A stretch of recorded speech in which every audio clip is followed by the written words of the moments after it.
mga kagawad at kapitan. Sa barangay tayo.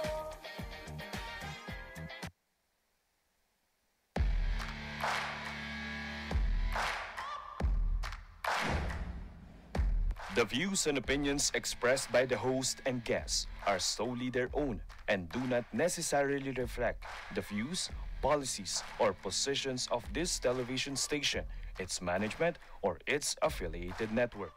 The station and its affiliates assume no responsibility or liability for the opinions expressed or the content discussed during this program. Viewer discretion is advised. Isang maganda at mapagpalang araw po sa inyo. Isang karangalan ang makasama kayo 42,047 barangays. So in behalf of Kapitan Dondon Francisco, Kagawad Marie Formentera Ferrer at SK May Salazar, welcome sa Barangay Tayo. Hello, hello, hello mga kabarangay. Alam ko po na masyadong maraming news ang lumalabas at nagkakagulo na naman dahil nagkakaroon ng mga bagong mga updates, mga bagong interpretasyon, mga maling interpretasyon. Kaya nais po nating magbigay ng isang special edition ngayon dito sa Barangay Tayo. Para naman medyo bumalik tayo doon sa proseso at hindi ho tayo masyadong malito. So, ang pinost natin kahapon sa FB page ano na nga ba ang sitwasyon? At ngayon naman, babalikan po natin yan. Pero ngayon po, may lumabas na, yung mga back to zero na yan. At saka po yung, pag-uusapan natin kasi nakalinya na po din no? So, balikan po natin yung sitwasyon natin kung nasaan na ba tayo. Today is August 12. Ngayon po ay eksaktong 10 a.m. in the morning. Dapat bukas pa po ang taping namin ni Nakap. Pero kinakailangan na nating maglabas ng news flash. Ano po? So August 12 po ngayon, hindi po natin alam kung ano nangyayari sa Malacanang ngayon, mamaya, or bukas. Supposed to be ngayon pinangako ang pirmahan ng term setting proposal. Ngayon ho dapat. Pero according to recent reports, they are giving themselves time para po from August 12 to 14. So, bigyan pa rin natin ng mas malawak na time. Gawin na natin 15. Ano ho? Na pipirmahan at pinangakong pipirmahan ni Pangulong Ferdinand Bongbong Marcos ang term setting proposal. Okay. Nasaan na tayo pagka pinirmahan ni Presidente Marcos? Ano na ang status ng bill? Ayan ba ay batas na? Hindi pa po siya batas. Pero, good as law na siya. Magiging batas na siya. So, kailan siya magiging ganap na batas? So, number 2, 15 days thereafter, after ng signing ng Pangulo, bibigyan natin yung pinirmahan na good as batas ng 15 days. Kasi ipapublish yan sa Official Gazette o di kaya sa mga periodiko nasyonal para announcement yan. Announcement po sa lahat na ito na po at lalabas na, hindi na siya tatawaging enrolled bill o ratified bill o bicameral. Wala nang ganon. Ang lalabas na po dyan ay Republic Act number, hindi pa natin alam ang number. So, pagkalabas po yun, sana bago pa lamang pirmahan or pagkalabas po ng Republic Act, doon na natin malalaman kung ano ang nakasaad. Nakakalungkot sabihin dahil hindi naman dapat talaga natin sabihin, doon pa lamang natin malalaman. It has to be out in the open kung ano ba talaga yung pipirmahang dokumento ng Presidente. 4 years ba yan? 3 terms ba yan? November 2, 2026 ba yan? Sapagkat yun ang nakalagay sa enrolled bill, ratified bill na ipinasa ng Senado at Kongreso. Pero tila yata lumalabas yung mga numero na 4 years, 2 terms. At lumalabas din yung November, pero walang 2. Lagi lang nila sinasabi, November 2026. Maya-maya, babalikan ko yung back to zero. Alam kong init na po kayo doon. Ano? So, 15 days thereafter, sabihin na natin August 14 o August 15, nagkapirmahan. Hindi ko alam ngayong araw, ha? Kaya conscious tayo sa time. Nagkapirmahan, 15 days thereafter, would run around to August 30 or September 1. Let's just say September 1 kasi start ng bagong buwan po yun, September 1. So, doon na natin makikita ng formal. Ano ba talaga yan? Fall 3 o Fall 2? Assuming na Fall 3 yan o Fall 2, kung ano man ang gusto nating paniwalaan sa ngayon, kasi nga malabong-malabo pa, no?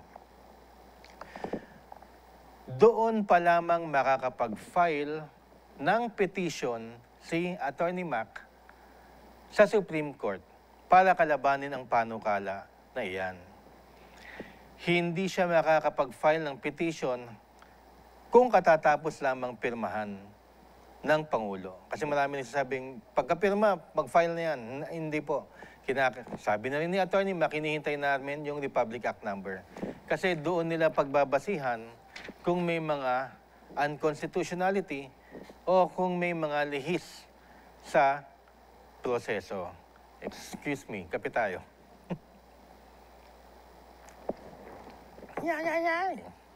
So, hihintayin natin yung pag-file. Alam na po nating lahat yan na magpa-file si Attorney Mac. Sinabi na rin po ilang milyong beses ni Attorney Mac na pag yan ay naging Republic Act, definitely he would file a petition in the Supreme Court para to petition the nullity of the said bill or said law. Law na po yun. Ha? May kodigo po tayo. So, hihintayin din natin yung pinangako ni Attorney Mac na TRO na marami pong nagkakamali sa inyo. Yung temporary restraining order. Ano ho ba yung temporary restraining order? Paano ba ito gumagana? Kasi marami nagsasabi na pag nag-file ng temporary restraining order o TRO, tuloy daw ang December 1, 2025 elections. Hindi ho ganun mag-work ang TRO. Hindi ho, it doesn't follow na porket sinalpakan kita ng TRO, tapos na ang mundo, tapos na yung batas. Hindi ho. Kumbaga, yung batas na naging batas, Republic Act, sabihin na natin, eto na siya, i-implement na ho yung provision yan. So, ang provision niya na importante is Fall 3 ba o Fall 2, hindi pa natin alam. Pero, ang nakasaad doon, ipopostpone ang December 1, 2025 election. So, ito yung December 1, 2025, sasapakin niya ngayon yan para matanggal na. Hindi na ikaw. November 2 na, 2026. Yun po, pag ganon. Pero ang TRO, sinasabi lang niyan, pag nag-file na ng TRO, on hold muna ang implementation ng batas. Batas na yan, yes. Yan na ang iiral.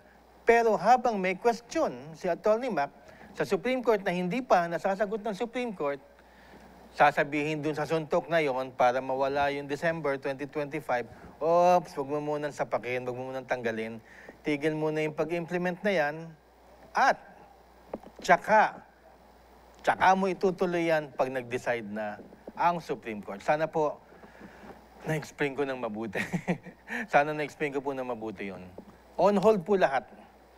Pagka ho nag-TRO, meron nag-explain a number of days, number of hours, o kung ano man, kinakailangan ano na yung TRO. It doesn't really follow and I don't really think that is material to everything. Well, probably, siguro, soon, pero immaterial pa para sa akin yan. Kasi paglabas ng TRO, on hold lahat.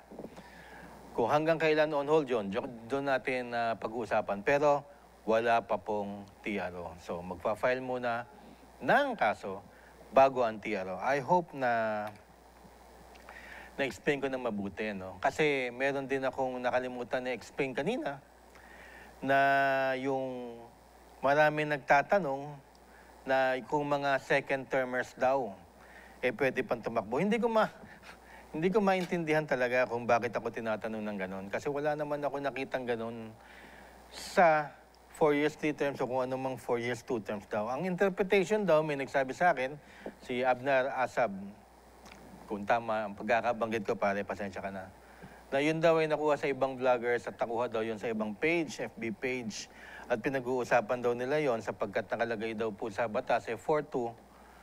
Yun daw, pagka 4-2, ngayon, pag second termer ka daw, hindi ka na pwedeng tumakbo kasi 4-2 lang daw. Mali yung interpretation na yun kasi kung ganun lang, yung 4-2 yung hindi pa nagiging batas, diniretroact mo, wala pa namang effectivity yun eh. At kahit na maging effective yun, 4-2, hindi siya pwedeng maging maapektuhan yung mga nakaupo ngayon sapagkat retroactive yun, lalong hindi papasa yung batas na yan. Hindi ho ba? So maling-mali ho yung interpretation na mag-iingat ho kayo sapagkat maraming mga abogado at maraming ito, particularly this show, na mga dating mga nakaupo at mga nakaupo na naiintindihan yung technicalities na ganyan. So pagka ho, nais natin pakinggan ang pro na gusto matuloy ang eleksyon, masarap sa tenga, oo. Pero hindi accurate yung information at hindi accurate yung binibitawang salita. Ganon din pag makikinig ka o pupunta ka sa pahina o sa isang vlogger na gustong matuloy yung 2026.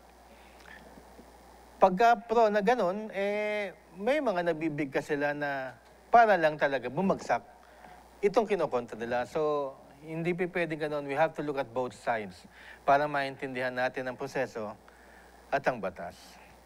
So, ang tanong doon sa mahiwagang post na yon, kung kailan magde-decide ang Supreme Court, kung everything is on hold, no? Kailan ba magde-decide ang Supreme Court na constitutional ba yan o unconstitutional? Well, wala hong makakapagsabi niyan. Alam natin ang Supreme Court, they have to have the necessary time para pag-aralan ang Republic Act. They also have to have the necessary time to listen to Attorney Mac's argument. And then, sila-sila, pitong justices ang magde-decide. And majority decision po yan. Kung 4-3, halimbawa, in favor or against, majority decision pa rin yan, demokrasya pa rin po dyan. So we do not know kung halimbawa September 1, likas na batas na siya, Republic Act. First week, sigurado magpa-file na si Attorney Mac. Sa tingin ko dapat, pero ako lang naman to, ano? Hindi na natin masyado naiintindihan yung masyadong malalim na technicalities. Pero ang alam natin is October 1 to 7, filing ng Certificate of Candidacy for the BSKE. Sapagkat pag yan September, ibig sabihin September, October, November. So may 1 month, September to October 1. Pag hindi nakapag-desisyon, October 1 to November, na lang hintayin nyo. Huwag nyo na ngang isipin yung December 1 sapagkat hindi buo ang December. Ang buo lang ay November 1 to November 31. Tapos December 1. Hindi naman nabuo eh. So napakaiksi.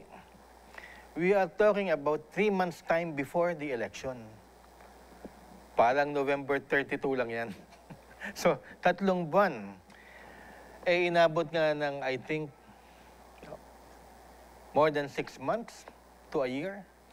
Yung huling decision ng Supreme Court na unconstitutionality, doon po, kaya po naudlot po kayo ng 2 taon, imbis na 3 years, dahil sinabi ng Supreme Court, parang nagmumut and academic, ituloy nyo na lang.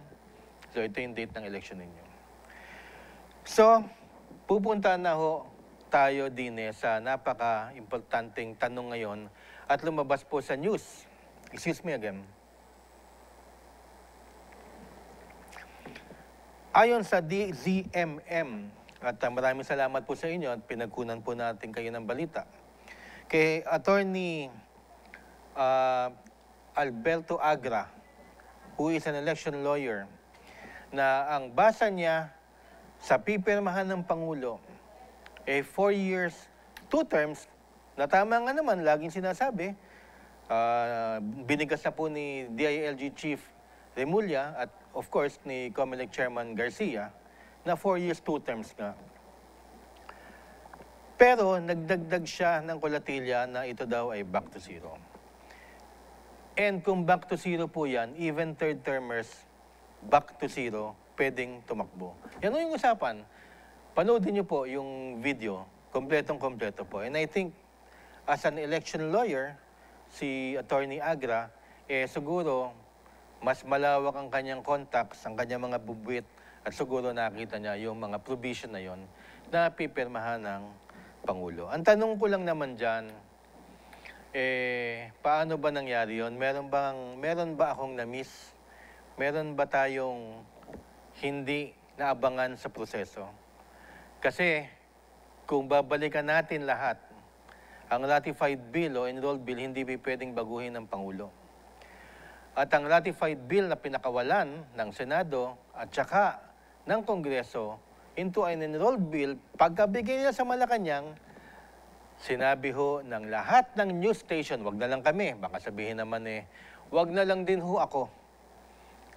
Sinabi ho ng GMA, Manila Tribune, Times, Inquirer, lahat sila nakareport na hawak na ng Pangulo ang enrolled bill, na transmit na at ang nakalagay doon is 4 years, 3 terms, November 2026. Wala hong nakasaad na 4 years, 2 terms, at wala ring nakasaad na November 2026. Ang nakasaad nung una ay November 2, first Monday. Malinaw na November 2 po yun, first Monday of November. So, napag-usapan ko na ho yan, yung undue delegation of powers. Pwede nyo panoodin, I think that was my last vlog. Yung undue delegation of powers, hindi pwedeng galawin ng Pangulo ang probisyon ng mga sinasaad ng enrolled bill. Na-declare na po na unconstitutional yung General Appropriations Act sapagkat nagbago ang ratified bill sa enrolled bill, kaya po na-declare na unconstitutional, lumihis sa proseso dahil maraming blank items. Ito almost the same. Para nagkakaroon ng blanco. Bakit sinasabi na November 2026? Ano yan?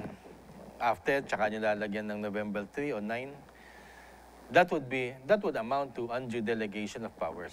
Pero, baka lang ako lang naman to Baka lang naman meron akong na-miss sa proseso. Kung inaabangan nyo po ang sa barangay tayo, lagi natin sinasabing proseso.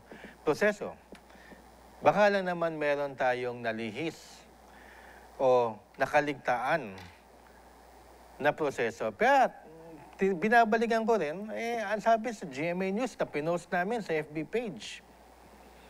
According sa GMA News, ang enrolled bill na hawak ng Pangulo is 4 years, 3 terms. So lahat nakakita. At lahat yun naman ang pinag-uusapan natin. So kung lalabas to, yun ang aabangan nating balita. Wala pa po tayong sinasabi kung mali o tama, pero para sa atin, meron ba akong namimiss? Meron ba tayong namimiss, mga kabarangay?